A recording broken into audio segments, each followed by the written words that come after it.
It's here. I've been given alpha access to Football Manager 26. In the last video, we had a look at in-possession stuff and how it affects the way your visualizer looks in match when you change player roles and how you're going to attack.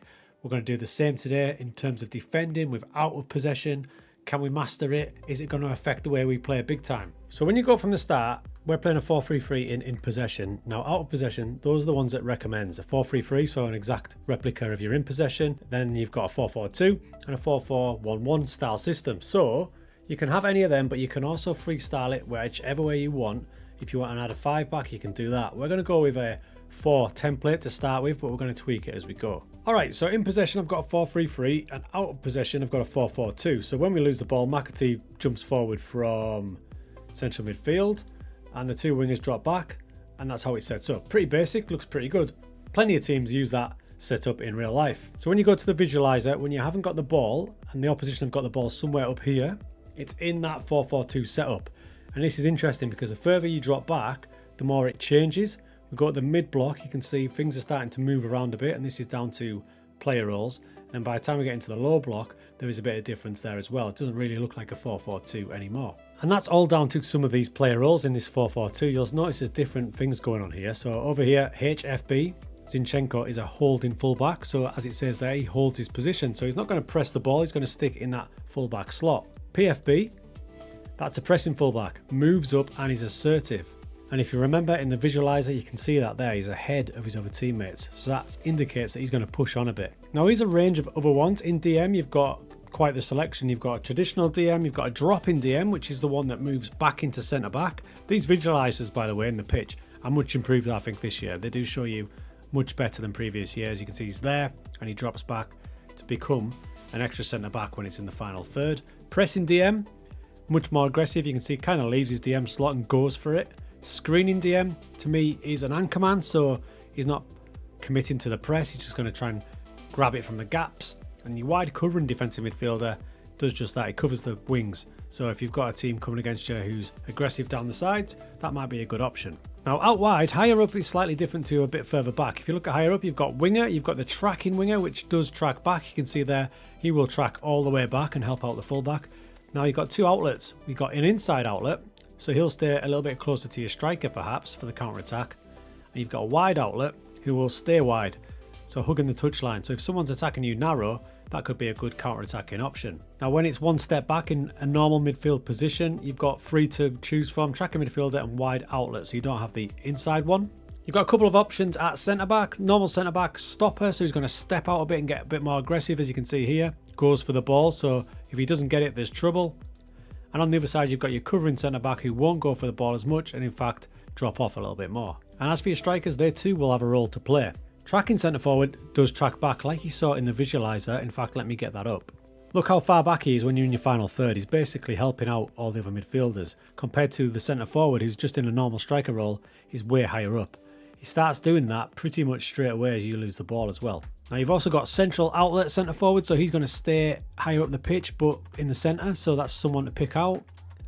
And you've got your splitting centre forward who also stays high but he's going to operate a little bit wider. Literally every position on the pitch has got options. Goalkeeper, sweeper keeper, so he's going to come off the line and try and cover those through balls. But you've got the exact opposite in a line holding goalkeeper who will not come out and just rely on his ability to save the ball. So you can see by the sheer amount of options we've got, there's endless possibilities the way we're going to set up both in possession, out of possession. There's probably an infinite number of different combinations you can do. Now for example, and this is not recommended, you could have every one of your attackers being outlets. So you can see there I've got outlet wide midfielder, the WOW, which is my favourite outward wide midfielder. You've got OCF, OCF, so them two are both central outlet centre forwards. Now look what it does in terms of your team shape when you go to the visualizer. Out of possession, when we're down in our low third, they're just going to stay up front. So if you're looking for a goal, 2-1 down, whatever, stick them all as outlets, get the keeper to get it, hoof it, you might have a chance on the counter, although you are going to be massively exposed at the back. But yes, I'm going to try that, absolutely. Now the other option, and everyone's been asking for this for years, I believe the kids call it harem ball, but it would be the option to get everyone back, sitting back behind the ball and just defending for your life, right? So if we start in a 4-3-3, we lose the ball, we're trying to hold on to a lead, maybe in out of possession, we could then instruct the central midfielder to drop back, we could instruct the two wingers to drop back into traditional spots there. Potentially one of the strikers or midfielders to come back as well. Now we're starting to get it. Leave one guy as the outlet, as defensive as you can get, and it should reflect in the visualizer. And indeed it does. I mean, you basically got yourself a back 10. So lots to take in there and lots to try. I've got no idea if it's going to be successful, because I just have not had this game long enough to work it out. So while we're here, let's have a little look at team instructions. You can see they look a little bit different. Press all instructions, by the way, because that will bring them all up, so you'll get a more thorough view of what's going on. Now, experienced players can simply drag across to change things like that, but I will say this again, that the visualizer is a lot better this year in terms of explaining and actually visualizing. Things do look different on the different ones you do press. There's much higher, for example.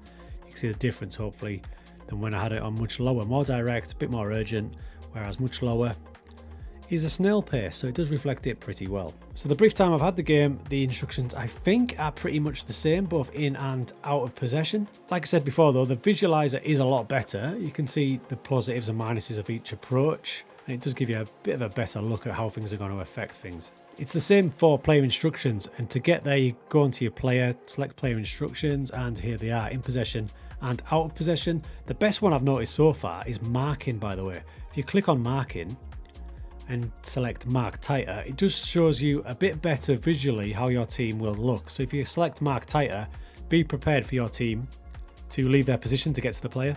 So it might make you question whether you want to do that, because obviously there'll be gaps if they don't get the ball. So I guess the only way to find out is to try it in match. We're going to go for a 4-3-3 in possession, and then that ultra defensive out of possession setup against West Ham. So the game's just started. West Ham 4-2-3-1, and out of possession, pretty normal stuff. By the way, the third tab up here is just your player stats during the match.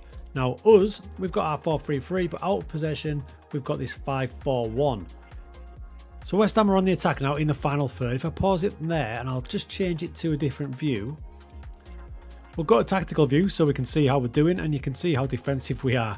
That guy there is the only guy who's got an option of going forward. Everybody else, how many have we got in the box? 1, 2, 3, 4, 5, 6 in the box. Sorry, 7 in the box. 7 in the box, 3 outside. Question is, can West Ham break it down? It should be really tough for them to break it down. Centre forward put a little bit of pressure on there, but not much. What I'm looking for is forcing them to take shots from outside the box. If they play through us, I'll be absolutely raging. But so far, they don't have any options, and we have forced them to take in that long shot. However, the game did end 3-1. We did have plenty of the match though. So although that's kind of on the extreme side, it does show there is potential to do stuff like that if you can do it properly. At this stage, I have no idea how to do it. So a few other screens you haven't seen yet.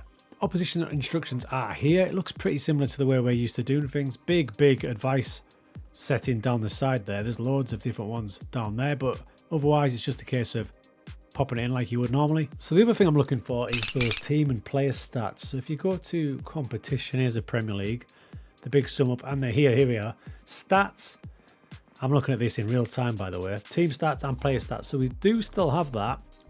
Team stats, so you've got average possession, headers won. I believe you can filter it to, so you can filter it to different metrics, defending metrics, see what we've got down there, tackles win ratio, things like that. That's good. That should mean that when we go to player stats, we have something similar. So player stats, basic ones like average rating, but I'm looking for the deeper ones, so we could potentially look at some money ball sort of stuff. There we go. So you've got headers won, that is in there, possession lost, possession won. Okay, this is good.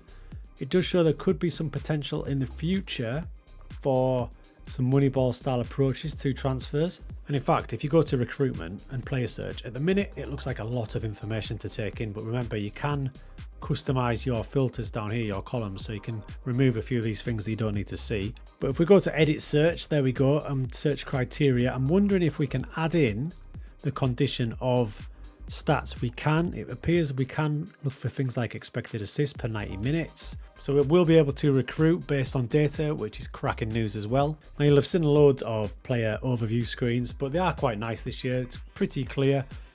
Over here you've got personal, so transfer status, contract, things like that are under that tab. Performance, so this is where all his data will be collated once the season gets going.